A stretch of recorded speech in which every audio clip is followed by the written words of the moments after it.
Okay, we're recording. It's official. Okay. Yay. I have to ask you first if I have your permission to record this video. Yes, you do. Thank you. And I have to ask if I have your permission to use your image, your voice, you as a person, to make an interview and share with on this computer Yes, you have with it. the internet. Yes, Okay. Can I have your name, occupation, and the city you call home? sure. I am Diane Miller. I'm a college professor, and the city I call home is where I live right now. It's not a city, but my address is Honor, Michigan, and it's actually very rural. Yeah, when you say the city you call home or the place you call home, some people call home where they were born or that sort of thing. I call home where I live right now, That and makes it's called sense. Honor, Michigan. Yep. Never Yep. even heard of such a thing. Honor Michigan. Oh, it sounds nice. Isn't Sounds that fun? honorable. Yeah, it's cute. I like Uh-huh. it. How would you describe yourself? Oh dear. That may be the hardest question you ask me today. Um, and each time I think of this kind of question, I think not in a self-deprecating way. I think that I am someone who's bumbling through life because I think that's what we all do, right? And then we just each bring what we have to it. And I am someone who tries to do that while remaining in the present moment as much as I can. That's the best I can do with I that. like it. The most original answer I've got yet. I'll accept Yeah. it. Okay. How do you feel today? I feel really excited and honored really to be part of your project. I Yeah. appreciate you being part of my project. Yeah. I have to ask because it was in the questions anyways, but how do you really feel today? Okay. I really do feel excited and honored. But in addition to that, I feel a little nervous.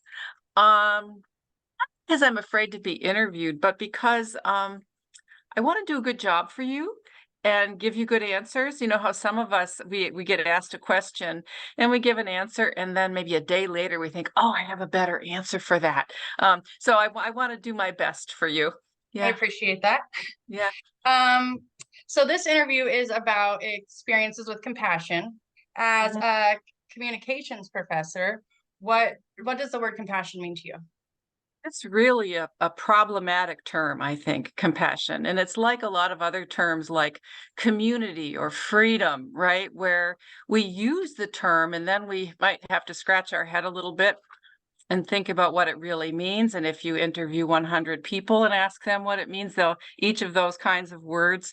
Actually, there are scholars who study this and call them ultimate terms, right? That have all this power, and yet we don't agree on what they mean. Um, People won't. They'll have different definitions for them. Um, so to me, though, it means that we are maybe in tune to the degree that we can be with how someone else is feeling or their situation. And to the degree that we can, we act, I guess, or maybe choose not to act, but we are mindful about how it is we choose to respond to that person or those people. I think that's pretty much how the book defines it, really. Empathy and then a willingness to try to go do something about it. Yeah. So, Yeah. okay, so I contacted you for this interview because you have spent some time in the foster care system. Would you be willing to share some of that experience with me? Sure. Tell Yes. me, tell me how it started, how long you were there. Okay. Yeah. Well, when I was very young, my family, my mother and father, had actually they had a lot of kids. When I was 5, for example, I had a 4-year-old brother and a 3-year-old sister, and a pair of 1-year-old twins. So there were the 5 children, and my mother had mental illness, and my father had alcoholism, and both of these conditions were pretty extreme in them. And of course, this is exacerbated by the culture they were in. Strict Catholics before the age of birth control pills really means that, whether you're ready for it or not, you're going to have these kids. And then you're under pressure, really, too, to raise them in certain ways. And so it was a little rough. It was rough for them. And by the time I was 6, My mother was in a mental institution, and my father had the children taken away from him. There are the records have been expunged by the time I was an adult, but there's a page in the Delta County courthouse that says neglected Miller minors, records expunged. And that's all I know about what happened, right? Who knows? Were we crawling around in the street? I don't know. So at any rate, I went to live with an aunt for about a year, but then after that, we were put into foster care by the state. So the twins, adorable as they were, they went together to a place. And then my other brother and sister went together to a place. And then I went alone to a place. And so I was 7 then. And the place I went was wonderful. It really was. It was amazing. I don't think you could dream up a better foster home. Maybe you could. But what I had was a foster mother who was a grandmother figure. And then she lived in a quaint farmhouse. There wasn't a farm, but it was a farmhouse with so the grandmother, she was a widow. She'd been a widow for a long time. And then her daughter, who was also a widow, lived with her. And her teenage, just graduating out of high school daughters lived with her. So this was this house full of women. And then surrounding that was a community of relatives in houses not very far away who were also nearby and had various family configurations. So when they say it takes a village to raise a child, I had that village. I really did.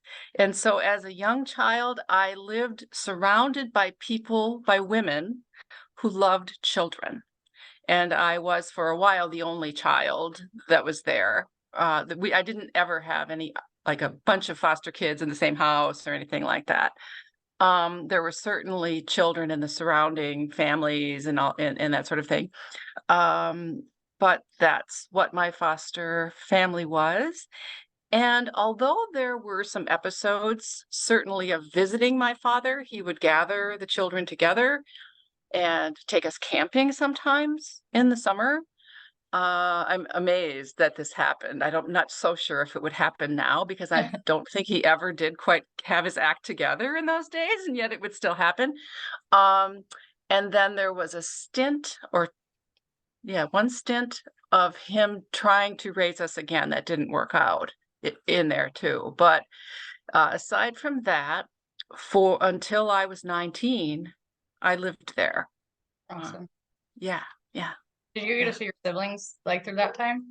After Yes, I did see them occasionally. So it would be maybe something like once a summer we'd go for a camping trip, or maybe there'd be a summer where it wouldn't happen, or there would be maybe an occasional time that wasn't summer, but it wouldn't be more than once or twice a year that we'd be gathered together. I mean, you were young. There was just no regular visiting with your siblings back then. That's crazy. How did No. did that affect you? Do you feel like that affected you? What was kind of weird, when I think back to this, I realized that my concerns as a child were probably really superficial, especially at a certain age.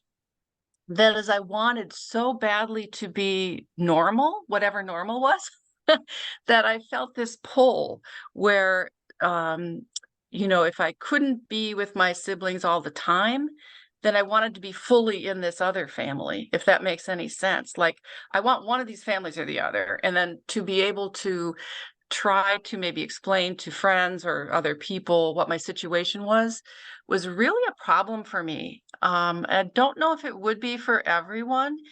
And so that's why I feel like it was superficial. It was more like, what will people think? Or what people think of me? How will they judge me if I'm not normal? Now, that would have been in the 1960s and early 70s. So at that time, believe it or not, I did not even know a single other child whose parents were even divorced. Yeah, that makes sense. let alone they lived in a foster home, which I don't even think that the kids knew what that was. So this was more like an embarrassment issue, which makes me feel really kind of ashamed because we're truly, I was probably burying my grief over not being able to see my siblings in favor of some, oh, let's just keep this normal kind of situation.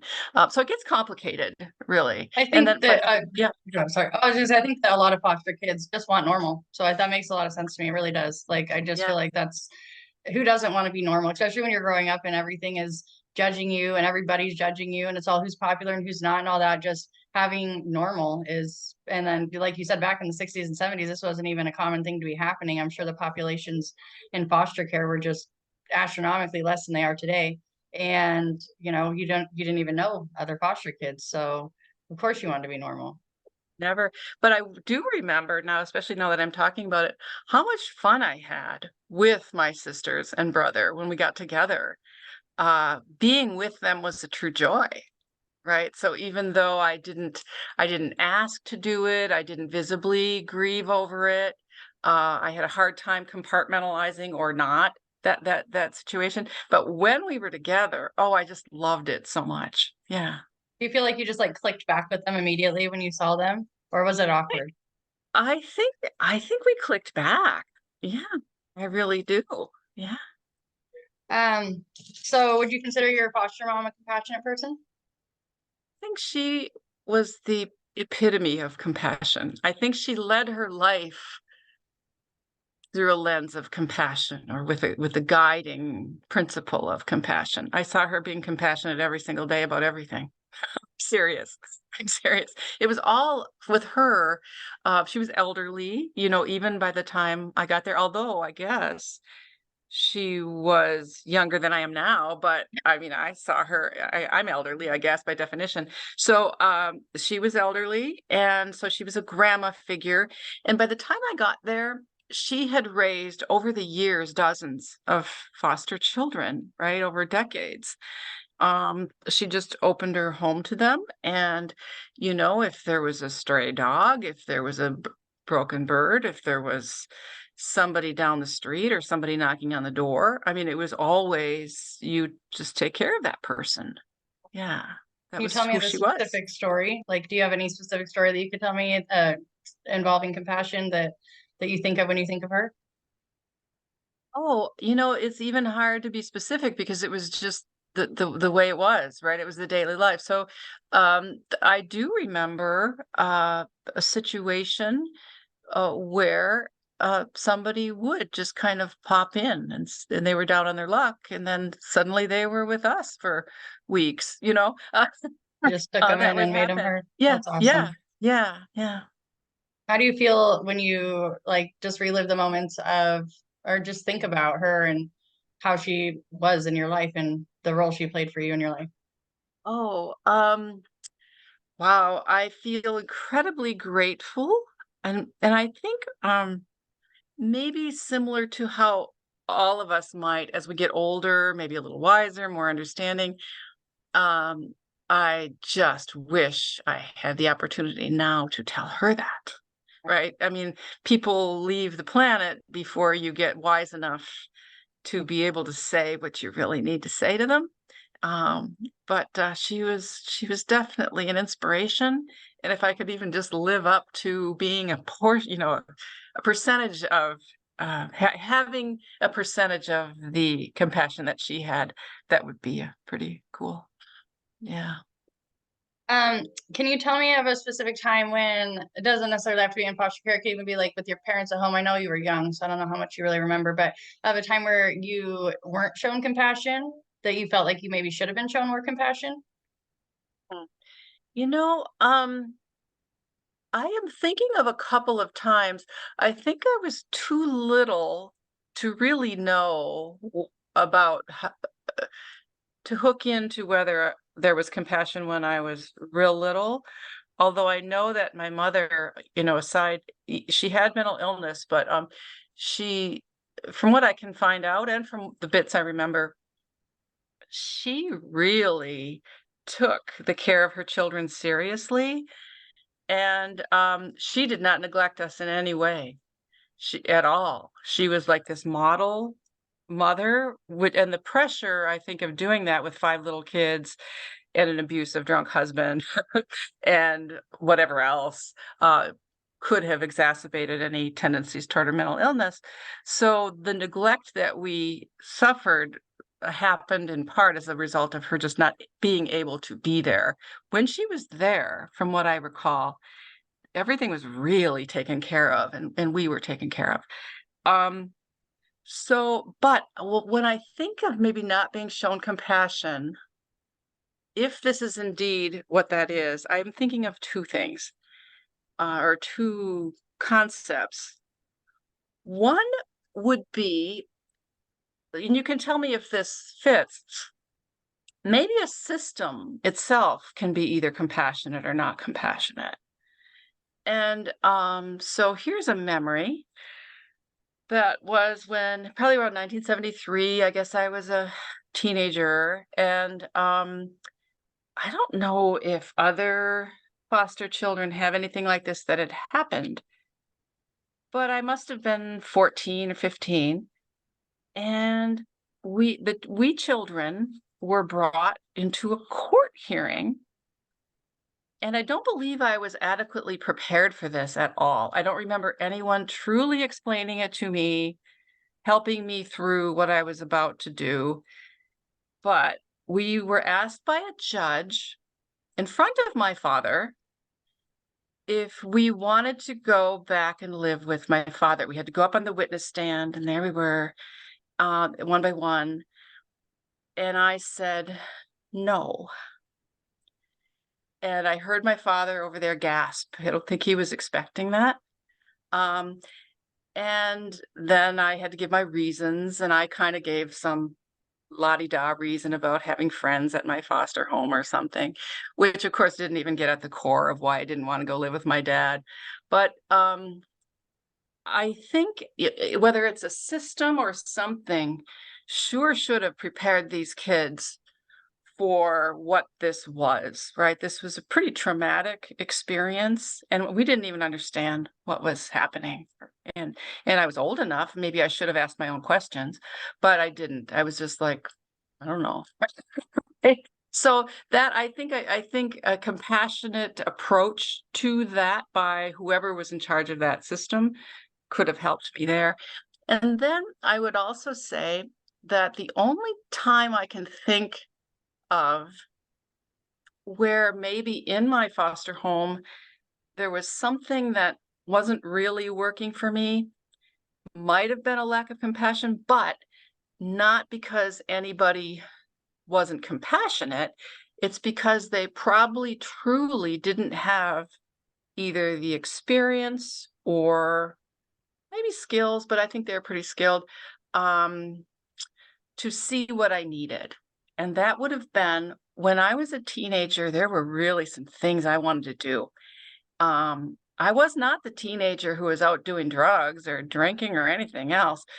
I was the kid who wanted to be on the track team, and I wanted to go on the biology club outings, and I wanted to do these things that, because we lived the distance from the school that we did and for whatever other reasons, it required some like help to get there or to get a ride home or to be supported in that.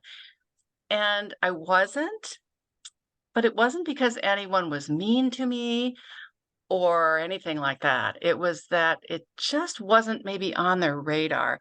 Sometimes I think when we seem to lack compassion, or we can look back and say, wow, I could have been more compassionate, it's probably because our radar screen did not really include what it is that that person needed.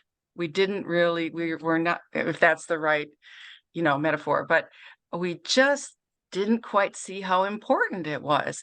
And so I do I know that I kind of repeated that pattern with my own children. There were times when they needed some things, and I look back now and I think, why didn't I help them with that? At the time, I had zero clue that that was important.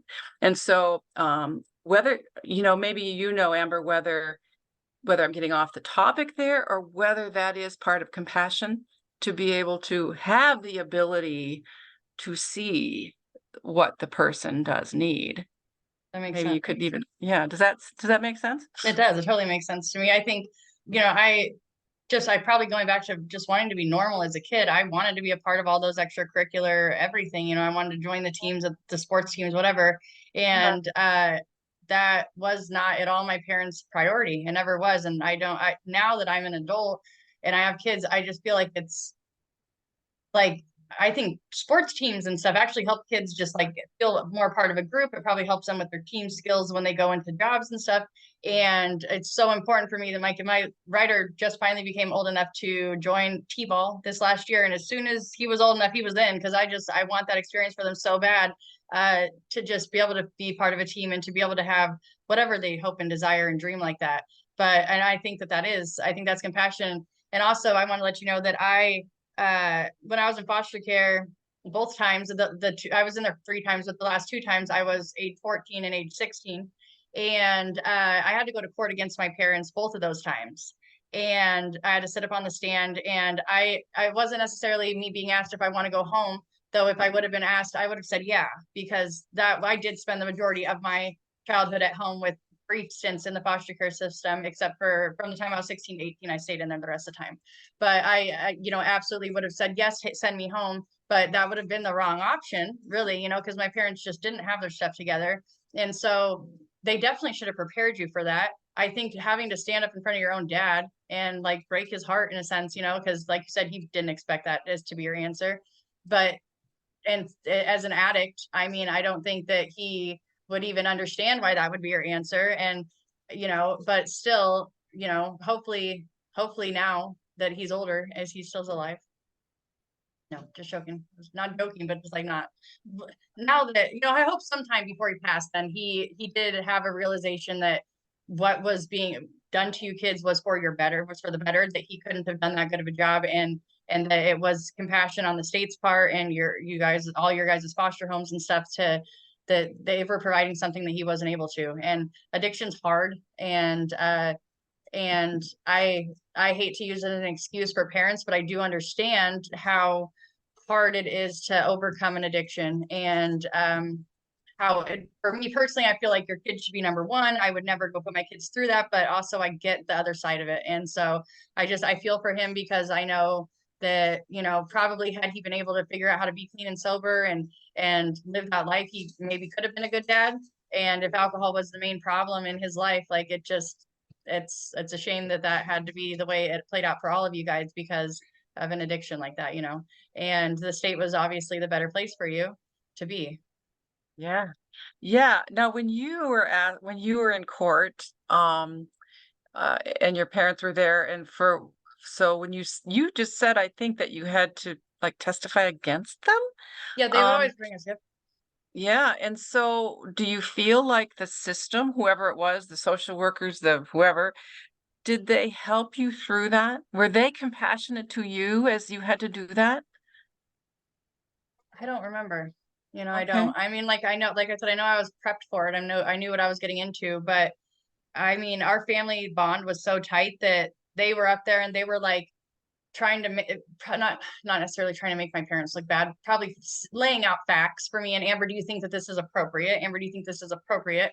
And I was like, well, it's better than whatever, I don't know. I justified and rationalized and whatever else because I wanted to be at home with my parents. And so I didn't find really much of my time in the foster care system with compassionate foster parents.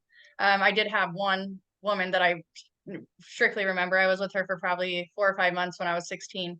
And she was I am friends with her daughters on Facebook because she was a big part of my life and she did care. But I feel like my caseworkers, I remember all of them by first name, last name, the 3 that I had growing up. And I think all of those people were so wrong, were so bad. They should not have been caseworkers. It was not at all their mission to reignite the families.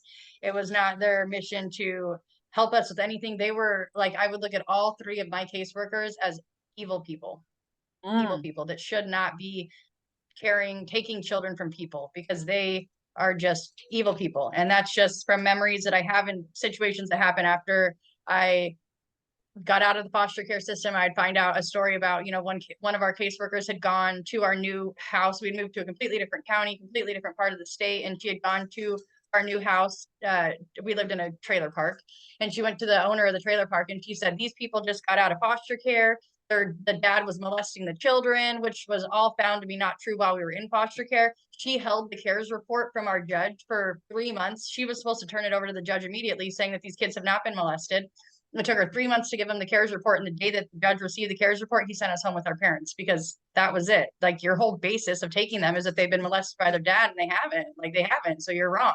And I mean, she was just an evil lady. And so I don't know. I feel that there's a lack of compassion in the foster care system either way, but I also feel like how many people go on to be caseworkers or stuff that have ever lived that experience and know anything about it. So they're just trying to do what they think is best, and without an understanding of actually what people are going through. Right, right. Do I you think I remember remember did you have a social worker? I did. There were 2, and again, I remember their names too. At first, because of course I stayed in the same home, for the whole time. And at first there was this woman. She was elderly at the time, so she, and she knew the foster care family. She knew them, and they seemed to be friends, so that she'd come for a visit or whatever, and it would seem like they would just have a coffee, and I might be sitting there or something, but they were just having the coffee and the cake or whatever. And it was fine with that, and that was fine. And then when she retired, there was another woman, and she was nice too. I didn't have evil people, or to my knowledge, but I did feel like they were just doing a job. I did not feel like they necessarily were there. I didn't feel like we had developed any kind of close relationship, or that they would be who I would call if I had any sort of problem, or there was nothing like that. It was like their job was to check on me once in a while, and they did, and that was that. It was their job, you know. So yeah. So do you, I think we kind of talked about your parents showing you compassion. Your mom, did you ever get to see her after the time you got taken into foster care? Not not in a meaningful way. There were glimpses, I guess. There were these times when there was like just an effort to maybe be together for a few minutes. I'm not even sure how it happened or who orchestrated it, but there were, and they were unsatisfying, because she really wasn't herself. It was obvious even to me as a child that she wasn't the same, and she was probably medicated, not making a lot of sense, that sort of thing. So there were just a couple of, I guess I call them glimpses of her after that. Um, and then only recently, because I was told by an auntie, and it seems like this is the case. She decided she did not, if she couldn't be a mother to her children, then especially after being released from an institution and all of that, she just did not. She needed to disappear. So that's what she did, and nobody ever knew where she went. But we did a kind of a sneaky end run around, end run. Is that what you call it? And around. Anyway, and so we were able to glean from a railroad retirement inquiry, that we were just did this fake inquiry about how our mother was doing, which we were so busted, because by the time we did that, she had been dead for years. Like, so she died in 2015, and we just learned about that this year, because we were finally found a way to try to figure out how to find her. We did not find out where she was, but we were able to find out that she had died. And I laugh just because of our own, again, bumbling antics as we try to figure this out. Meanwhile, here's this woman that we hadn't really seen in over 50 years. And my siblings and I are still just reeling from the news that she died 8 years ago.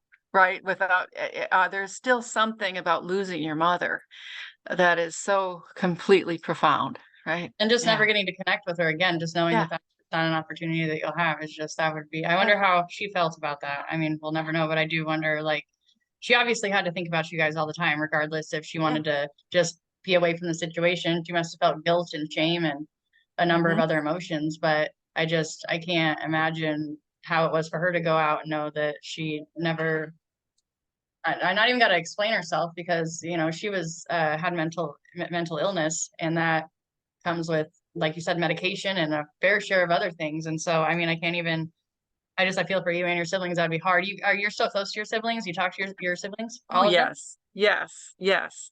Um, yes. We're all in Michigan. And so we get together a couple of times a year, which isn't a lot for how in proximity we are, but in terms of gathering everybody with schedules and families and stuff. And it's always wonderful, right? We are pretty different in terms of maybe our interests, and I'm sure politics in some cases and things like that. But when we get together, it's all about just being together and enjoying each other. The twins, and again, I'm not going to get super specific, because you know that this is going to be public, and they have no idea I'm doing this. But um, you know, I have the sisters who are twins. They are absolutely hilarious. They are two of the most hilarious people you'll ever meet, and your face will be sore from laughing after you spend a couple of hours with them. They are all very generous and kind people, and they like to share. I'm sure that we've all been scarred or something, by this, but I think we all have really good lives. We really do. Yeah, Do you find them to be compassionate? I think so. Compassion is so tricky. And I think sometimes you have to, I think that maybe we best know what qualifies as compassion when we really talk to somebody about, oh, here's what you're doing and what do you know about it and why are you doing this? So whether I can say it's compassion or not, I don't know, but they're very generous people.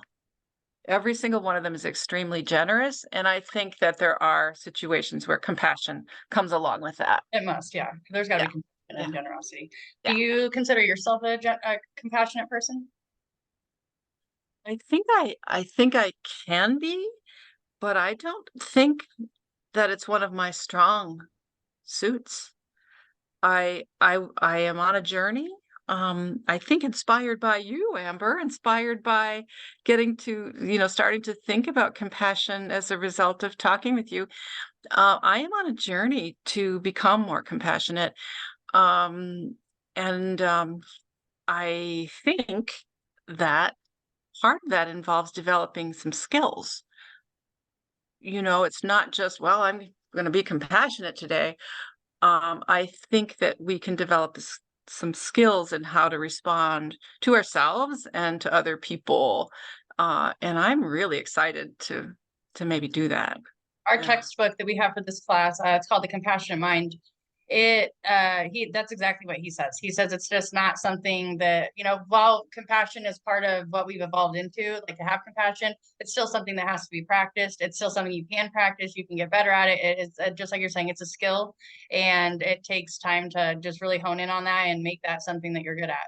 So I think it's awesome that I've also, since starting this whole class, really am on a mission to become more compassionate, because I am the same. It's definitely not one of my strong suits. Definitely something that I should be better at. I'm a parent. I know my kids, even though they're boys and I want to consider them like to grow up, they're going to be these rough and tough men. Like, they need compassion. They need a caring, loving mother. And so it's really important for me too. So I think it's cool we're both here together. Both learning this together. Oh, yes.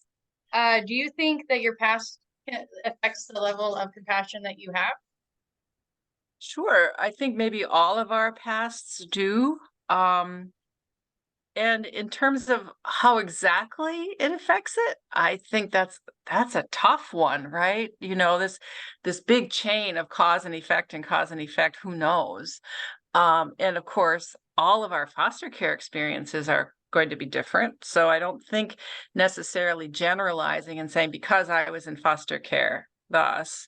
Um, but I do think that this thing I described earlier about just not wanting to be other took up a lot of my energy. And maybe I still see the world through that lens a little bit, although I've shed a lot of that. Maybe I've shed most of that. Um, but especially growing up and then during the time when I might have been developing skills for compassion, I probably had a suit of armor on. And I don't know how effective we can be as compassionate people when we're wearing a suit of armor.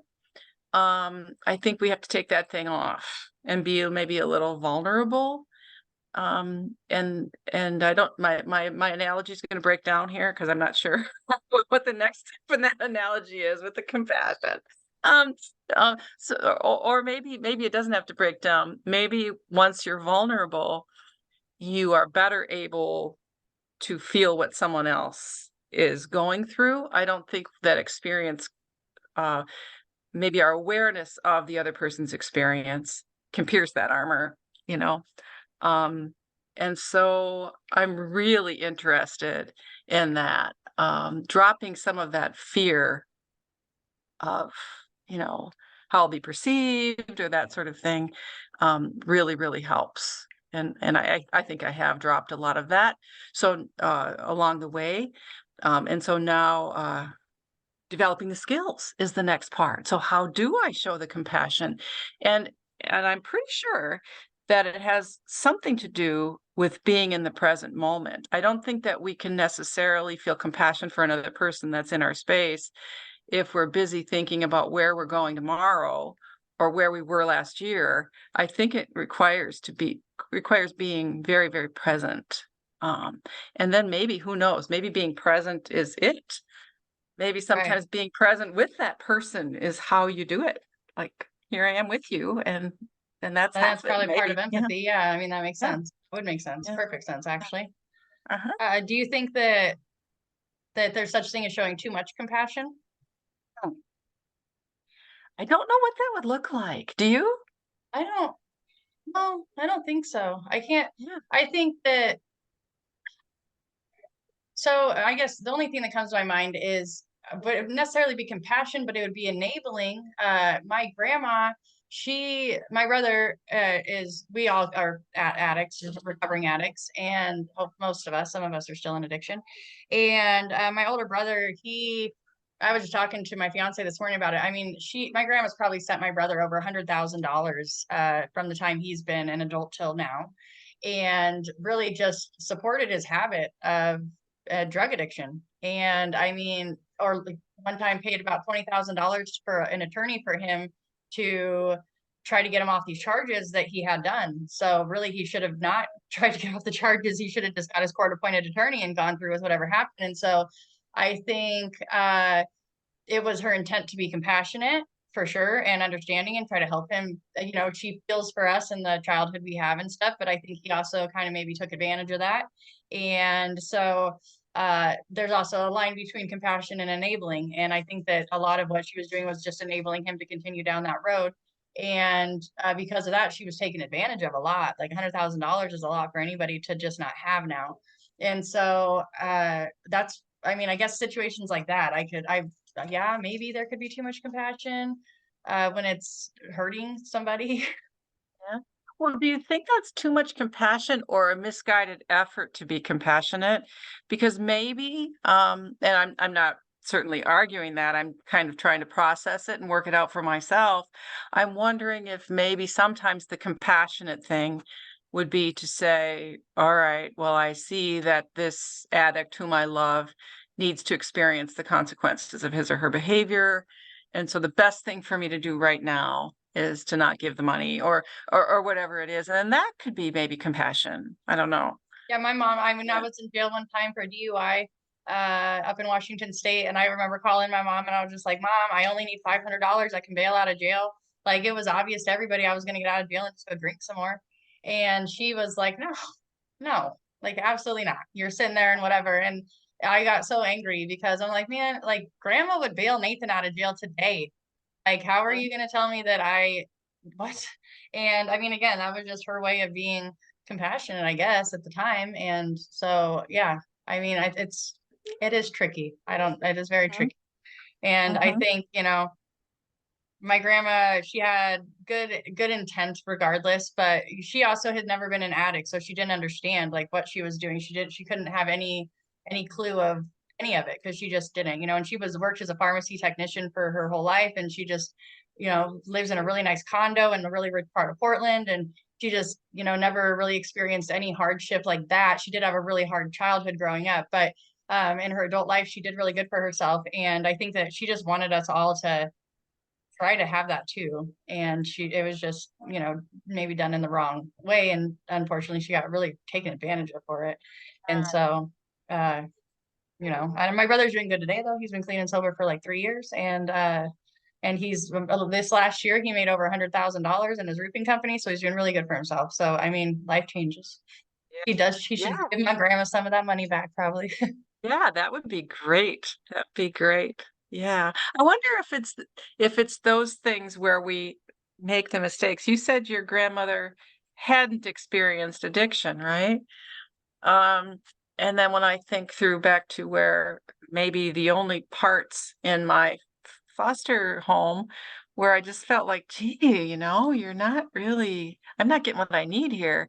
It was during the times when what I wanted was so foreign to what they thought was important or what they'd had any experience with that they couldn't quite understand what I needed. And so what's kind of cool is in the examples that we've mentioned so far, except for those evil caseworkers and maybe in, evil court system someplace, it seems like these parts where maybe that where the mark got missed was where the person who could have maybe had the power to be compassionate just didn't really understand what was needed.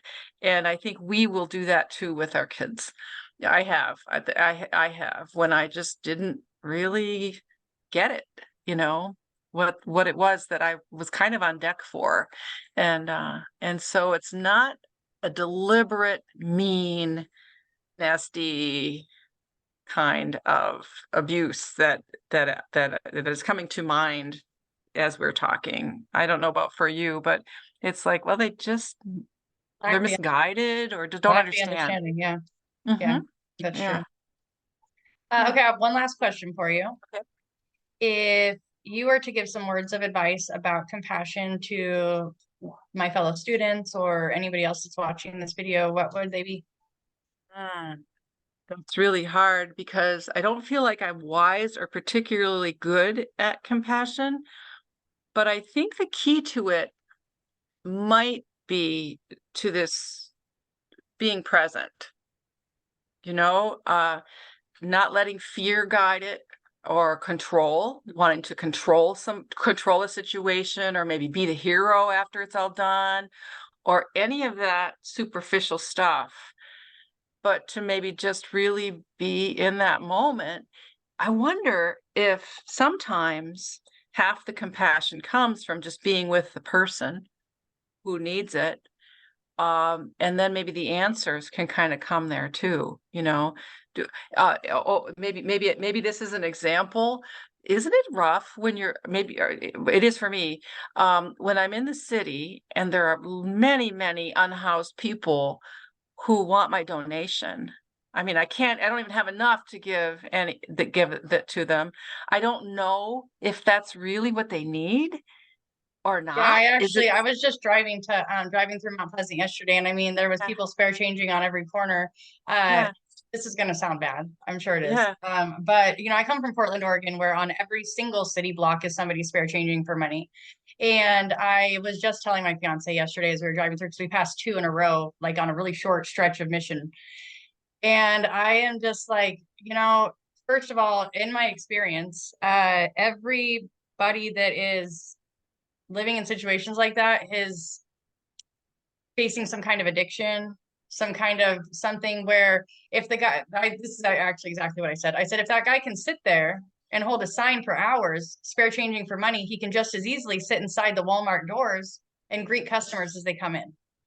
And I think that I'm really biased because, like I said, I'm from Portland and everybody's spare changing down there. And I mean, I used to spare change for money when I was 16, 17 years old. And the reality was I just didn't want to get off my butt and do anything about my life. And if they just grabbed themselves by their bootstraps and figured it out, it would be better to be working at Goodwill or wherever, anywhere, than to be sitting there and hoping that somebody's going to give you some money. And that's probably a lack of compassion on my part. But I feel like, yeah, I don't, I So don't know. see how that's such a good example, because there we are, we're in the present, we're on the street. And then maybe are we going to be compassionate to ourselves at that moment and say, okay, I'm not going to guilt myself into doing this, even though I don't think it's the right thing for that person. My husband and I were talking about, we had recently made a trip to Grand Rapids for the weekend, and then that's where we ended up, encountering this a lot. Just, we couldn't go a block. And we did give $5 to one lady after we listened to her story. But I think listening to her story was the act of compassion. My husband gave her the $5. I wasn't really going to, but I was more interested in her story. I wanted to listen to her story. And so for me at that moment, being compassionate to her was she wanted to tell her story, and I was quite willing to listen for as long as she wanted to talk about it. And that's what I thought she needed at that moment. At the end of it, my husband gave her some money. But I have a feeling that just being in that moment can help us make the decision for us what it is we are going to do, that we view as compassionate. That's the best we can do, I think. And then, of course, continue to develop the skills so that maybe we can get a little more sophisticated than that. But being compassionate to yourself as well would include, understanding that not everything, a lot of where we've gotten to so far is a result of things that have happened to other people. It's our parents' addiction and our parents this and that, and I don't mean to blame them for where we are, but we certainly didn't become foster kids because there was something inherently wrong with us. Right? And we are not foster kids anymore, and we never were actually foster kids. We were kids, children who happened to be raised by foster parents at different times. So meanwhile, we're just children like everybody else.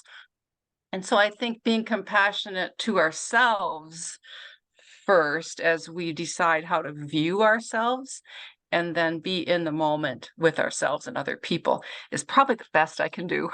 Yeah, I agree 100%. Yep. It's, Yep. I mean, yeah, everybody's got a story for sure. Everybody's got a story.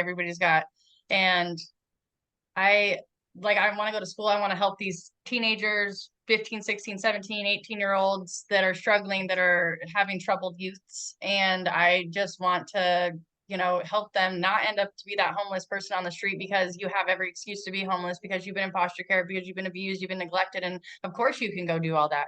But life is going to be just so much easier if you just don't. If you just Yeah. actually pick yourself up by the bootstraps and figure it out. And Right. I will be glad to help you figure it out. But Yeah. once my mom, she's a drug and alcohol counselor. She's asked me, after she got clean and sober, she was on meth for 12 years. And she's now a drug and alcohol counselor. And she asked me all the time, Amber, why don't you go to school to be a drug and alcohol counselor? And I tell her, as a former addict, I don't have a desire. I know that I was only going to treatment because I had to. I was being forced to go there.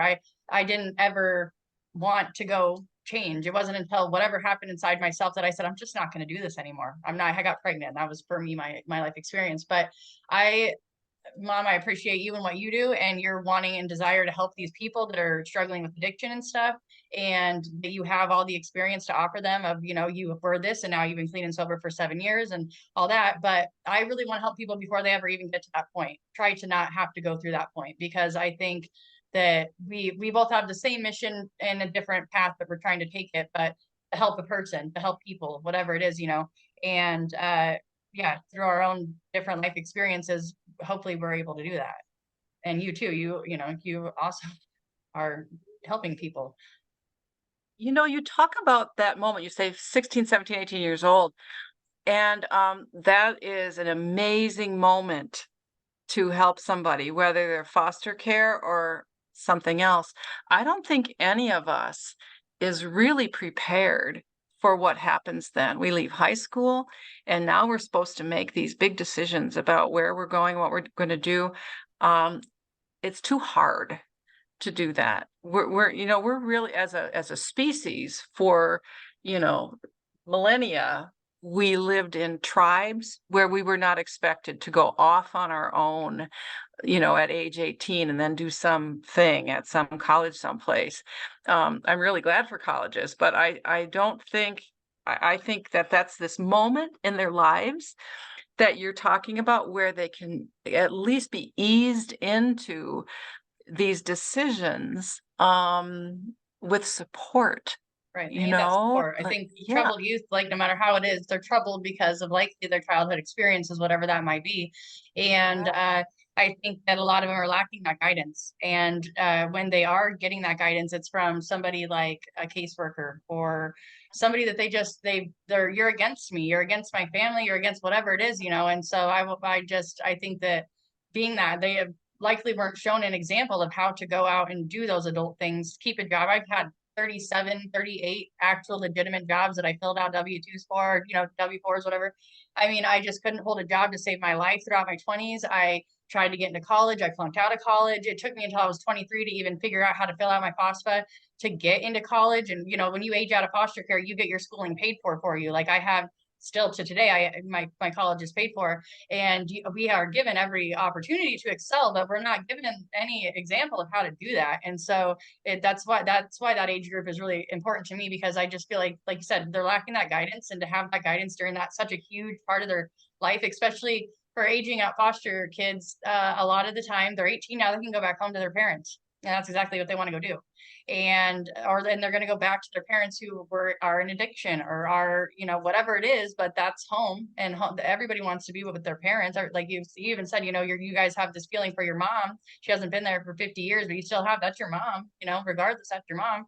And I think all, for the most part, I couldn't say all, but for a large percentage of teenagers and stuff, they want to just go with their mom and their dad, like their parents. And while that was what I did. I turned 18. 6 days after my 18th birthday, I got signed off of the Oregon Youth Authority, and they dropped me right back off at my dad's house. And I then went to sell weed and whatever else for the next, follow my dad's example. And I didn't have any form of anybody out there that was a good example for me. And so, like, I'm all for, if you want to go back to your parents, like, I get it. I totally get it. But let's like have somebody there with you to at least try to help you, keep nudging you in the right direction, whatever it is. Just know that there is a better life out there. And I mean, not everybody's going to get it, because a lot of people have to experience it for themselves to even comprehend what we're trying to help them not have to go through. It's life experiences that they have to have, and I'm all for that. But let's have somebody there for everybody, to just try to